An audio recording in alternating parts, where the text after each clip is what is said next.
Okay, so today I'm going to change out an hydraulic power braking booster on a 2013 GMC SLT 2500 HD diesel. Basically what alerted me to it is all of a sudden I had no power steering fluid. You know, that sound you get when you're out of power steering fluid. I checked my power steering fluid assembly for leaks, found nothing, and so I topped it off again, and like a few days later it was doing the same thing. So I googled it a little more deeper and found that there is a power assist, that the hydraulic fluid from the power steering fluid actually goes into the braking system, the master cylinder area, and assist with braking on these big trucks, I guess, since they're set up to pull trailers, which I do. But I was not aware of that system, so I'm changing out that portion of the master brake assembly today, and see how it goes. It looks like a fairly simple task. I'm somewhat mechanically inclined, and I'm gonna try it out. So here's the brand and the part number, and here's the part. Some of these pieces come with a core already in them. Some of them don't. You got to take the old core out of your other one. This one I was fortunate enough. So when you're making sure you got the right part, when you get these things, just make sure all the holes line up and everything looks right compared to what you got mounted in there. Alright, so to start with, I'm going to take off this line, and this line. This is a 16 millimeter, it's an 18 millimeter, and this one's just a clamp. And then there's also two bolts that hold this onto the master brake cylinder, and I'm not sure what those are yet. I'll find out, but there's two of those that'll have to come off as well.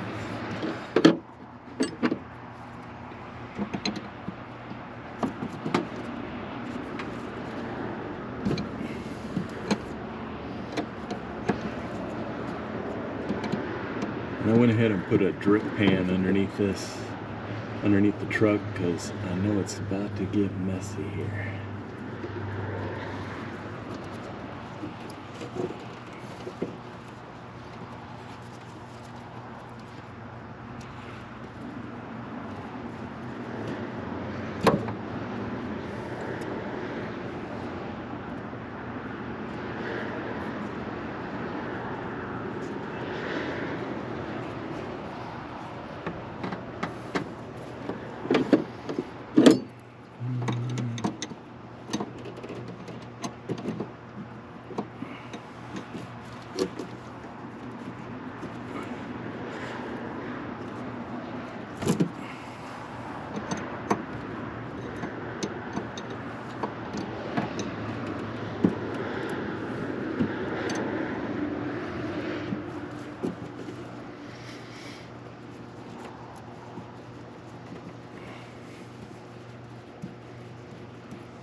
If it sounds like my ladder just fell over, it did. But I wasn't on it, fortunately. I was actually running away from it, trying to get this channel box here so I can pop this little clamp off and pull this hose off. There we go. Alright, that is all of the lines. Just need to undo the two mounting bolts. So underneath the dash behind the brake pedal, to remove the shaft from the brake pedal, you'll have to disconnect this clip and this little bolt here to get that off. You also got this white actuator that'll just slide off once you get everything loose. And ultimately holding the whole thing into the firewall, you'll have 4 bolts. 15 millimeter deep socket should take those off. 2 on the bottom, 2 up top. Alright, so old one out on the left, new one on the right. I'd say the clip on the tip of the where that plunger attaches to the brake pedal, it was a little difficult at first, but then I saw a video which I'll include in a link on my YouTube video that made it super easy, because you figure out how the clip works. Other than that, just getting the old one out from between the master cylinder and the firewall there with those long bolts was a little taxing at times, but it finally came out. I was worried about bending or hurting the brake lines, because the brake lines are still attached to the master cylinder, but nothing appears to be damaged at this point. I'll find out when I do a brake test. But I'm going to go ahead and install this reverse. There was some bolts down here at the end that I had to remove, or else it won't get back in between the master cylinder and the firewall. That was the hardest part, so those bolts sticking out, I removed them. I'll put them back in once I get it together. Alright, so reverse order.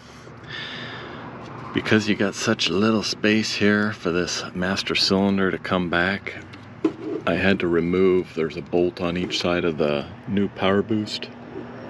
I had to remove the bolts and then come in from this side over here and slide it up. There's 4 bolts that went into the firewall, and just struggled. It was the fighting good versus evil, and finally I got it to go up in there, and without breaking any brake lines that were still attached to the master cylinder, and got it secured under the dash.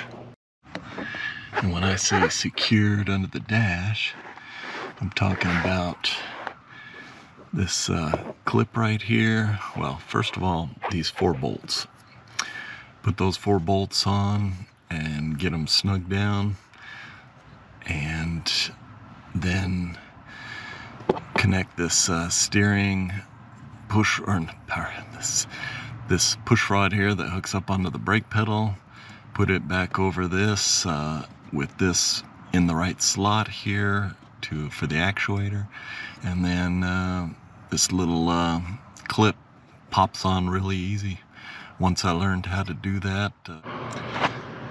So out here you'll put this bolt in, and since I took these bolts out to make room, the threads on this end where it threads into the power boost are backwards versus the normal threading on this nut here, and that goes for this one over here as well.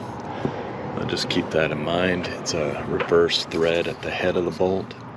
After you get those on and secured, then we've got this line over here, which is the 18 millimeter. We've got the 16 millimeter line here, and the drain or the return line that goes back to your power steering, which is just a bolt there. And then make sure your power steering is topped off before you do your priming. So for priming this thing, get the fluids all back in position. I jacked up the front to get the wheels off the ground a little bit, put the key in accessory, turn the wheel all the way left, push the brake 5 times, all the way to the right, push the brake 5 times, and continued that process for 5 to 10 times. Then I turned the key on, I turned the engine on, and did that same process 5 or 6 times. You'll feel the brake and the steering start to get back to normal again. After you feel comfortable with it, take it for a test drive and check for leaks. Make sure your power steering fluid's at the right level.